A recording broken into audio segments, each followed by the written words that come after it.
You know what I'm making the film about? No. About anti-Semitism.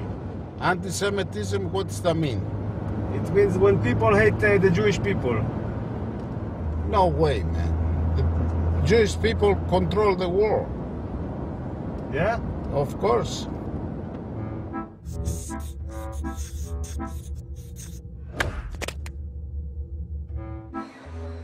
Being an Israeli Jew, I have never experienced anti-Semitism myself, but it's a phrase that always seems to be in the air.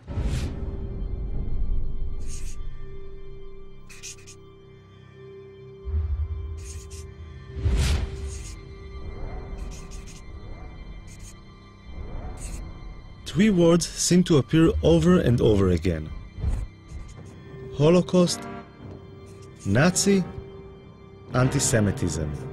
Living in a country that was founded to give the Jewish people a safe place to live in, I found this really disturbing. So I decided I wanted to learn more about the subject. Ladies and gentlemen, this is Abe Foxman, the head and face of the Anti-Defamation League. I have been lucky to have survived by miracle the Shoah. Very nice speech, very good. The ADL is the biggest organization in the world fighting anti-Semitism, with a budget of over $70 million a year. Abe Foxman has become the symbol of the fight against anti-Semitism in the world today. I thought he might be able to open some doors for me. So I asked him to help me out with my film. Abe Foxman was very welcoming. I think he liked the idea of an Israeli filmmaker taking an interest in anti-Semitism, and he agreed to give me unprecedented access to his organization, which has its headquarters in Manhattan. He's doing a film, which I still don't understand what it is, but we said yes, yes, and yes.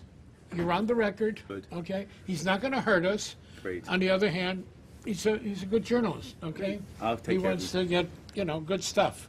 Foxman introduced me to some of the senior staff at the headquarters. You can talk to him, too. Would you say the ADL is like the biggest Jewish organization dealing with anti-Semitism? Oh, yes, yes. In the world. Yeah, there's no question about that. Yeah, certainly in the United States, but I would say in the world. We have all of our 27 offices all over the country with their ears to the railroad tracks. It starts with an insult, a denigrating statement, and at the very top, what you have is genocide. And in between is every bad thing that can happen to somebody. This is my grandmother. She's over 90 years old, and she lives in Jerusalem. I decided to tell her about the film I am making. אני ישראלי, כן? אני אף פעם לא הרגשתי מה זה אנטישמיות. אז אני שואל מה זה בעצם, אני בא ומנסה להבין מה זה. נו, אז עכשיו אתה יודע מה זה? אני לומד. אתה לומד. זו הסבתא שלך יפהפייה, זו אני. Her family emigrated from Russia in the 19th century because of the strong Zionist ideology. The first Zionists came to Israel, or Palestine as it was then, because they thought it was the only solution to anti-Semitism. אנחנו ציונים נלהבים. אנחנו לא נחליף את המדינה ולא נחליף את העם בשום פנים ואופן. לכן כשמדברים על דברים כאלה, זה פוגע. זה מרגיז. איזה דברים? על יהודים, על אנטישמים, על הדברים כאלה. אבל הם אומרים שיש שם הרבה אנטישמים. איפה שמה? אז למה הם לא באים אם יש אנטישמים? אם יש אנטישמים, למה הם לא באים? עד שירגו אותם. מה? אז למה באמת הם לא באים?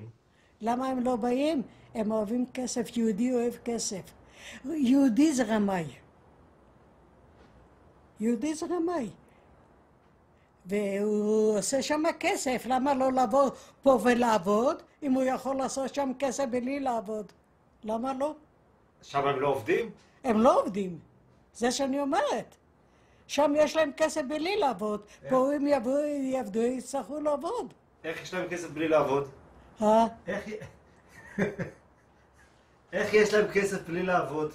איך עשו כסף? ריבית, מלווה בריבית, ובתי מרזח פה, ויין פה, וזה שם, זה הם יודעים, יהודי יודע את הפוילשטיק האלה. יהודי יודע את הפוילשטיק האלה. אני אומרת לך, אני היהודייה האמיתית. לא כסף מסנוור אותי, שום דבר לא. אבל את מדברת כמו האנטישמים, שאומרים על היהודים שהם לא עובדים והם עושים... לא, אני לא מדברת. אני אומרת, הם רוצים להיות שם, שיפסול להם, עד שאולי יבוא מישהו, היטלר אחר ויהרוג אותם, יברחו. מה?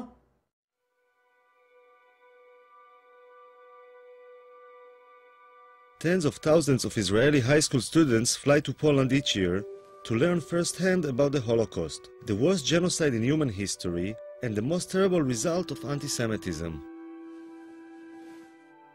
When I was in high school in the late 80s, there were less than 500 kids going on this trip in the whole country. Today, there are more than 30,000.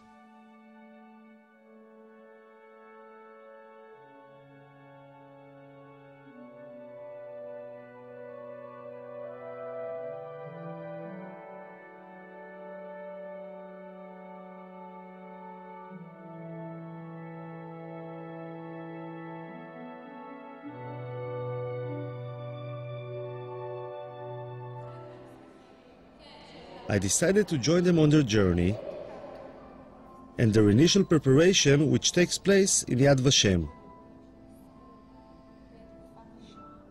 יש כאלה תאים של השריפה, זה למעלה זה שמכניסים את הגופה והלמטה זה החומרי בעירה.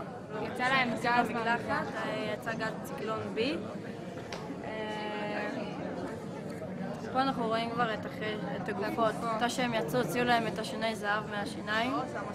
ורוב מי שעשה את זה היו יהודים ששמו אותם בתוך המשרפות, את הגופות. כל אחד יגיד מה החיבור האישי שלו למסע, למה הוא רוצה לנסוע לפולין. אני דור שלישי לניצולי שואה, ומהרגע הראשון שסבתא שלי סיפרה לי על סיפורים על השואה, ראיתי את המבט שלה, מבט שלא נסלח ולא נשכח. וראיתי מה היא מרגישה, אבל לא הרגשתי את זה גם. זה בעיקרון מה שאני רוצה להרגיש במסע, את התחושה של לא לסלוח ולא לשכוח. The kids are going through a longer preparation for the trip to Poland. The school counselor is in charge of their mental preparation. ותנסו באמת להבין את הקשר בין אז להיום. זאת אומרת, האנטישמיות זה דבר שלא נגמר. בעקבות השואה קמה מדינת ישראל, אבל האנטישמיות זה משהו שיש עד היום, וכל הזמן תקראו עיתונים, יש מקרים אנטישמיים לכל רחבי אירופה ובארצות נוספות. כך שאתם כיהודים, כדור העתיד, ככאלה שעובדים להתגייס לצבא, צריכים לפגוש גם את הצד הזה שלנו. מלבד זה יוצא איתכם גם מאבטחים, יוצאים איתכם מאבטחים. המאבטחים לא יאפשרו לכם ליצור שום קשר עם האוכלוסייה המקומית. תפגשו שם אנשים שלא אוהבים אותנו. תראו, לא אוהבים אותנו. תחשבו שאתם, סלי, גם היום, אני אומרת לכם שוב, גם היום לא אוהבים אותנו שם. זה כאילו האיכות שלנו, שאתה יודע שאף אחד לא סובל אותך, אבל אתה גאה בזה. כאילו מגדלים אותנו מגיל קטן על זה שאנחנו נדע שיש לנו שונאים. לא יודעת, על כל מיני דברים כאלה. ובעצם כשהילד יודע שיש לו שונאים,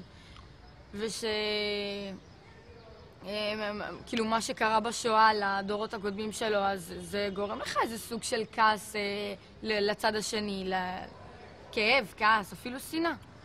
כולנו יודעים ששונאים יהודים. זה משהו שגם גדלנו איתו כזה, תמיד כזה השנאה ואנטישמיות. תמיד אני לא זוכרת שפעם לא הייתה אנטישמיות. זה יחזק בי את הישראלית שבי, את הציונית שבי ואת היהודייה שבי. אין ספק. Yediot Achronot is the most popular and influential newspaper in Israel. I'm curious about the people behind the reports of anti-Semitism I read on a daily basis. אני יודע, זה מגוחך שאני אומר את זה, אבל כולם בעייתיים. צרפת היא אנטישמית, גרמניה היא אנטישמית, המדינות בדרום אמריקה הן אנטישמיות. אני לא רוצה לדבר על המדינות המוסלמיות, זה לא מדברים בכלל. הם למעשה כולם. ליטא נשארה אנטישמית, כל המדינות הבלטיות, אבל גם המדינות במערב, אנגליה היא אנטישמית. זאת אומרת, הם כולם אנטישמים, רק כאמור, יש שקטים יותר ויש בוטים יותר. ולמה אני בכלל צריך להיות אובייקטיבי? הם היו אובייקטיביים? כלפינו לא, הם גם לא היו אובייקטיביים. מה זאת אומרת?